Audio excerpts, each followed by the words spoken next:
Dito guys sa game na to ay kikita tayo ng pera sa pag-iipon nga lang ng points.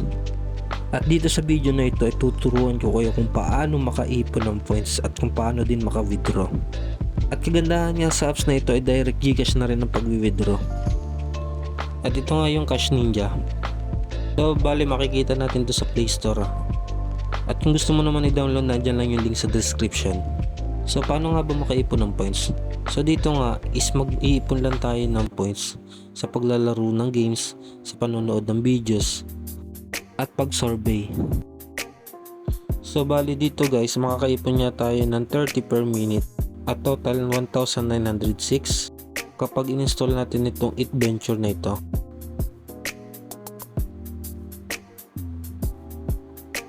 Naman sa isa 38 per minutes and 2,437 naman kung iipon natin kapag in-install natin yan. At dito naman sa task, pindutin mo lang task at ito yung makikita nyo na dito yung mga total na ma-earn natin na points.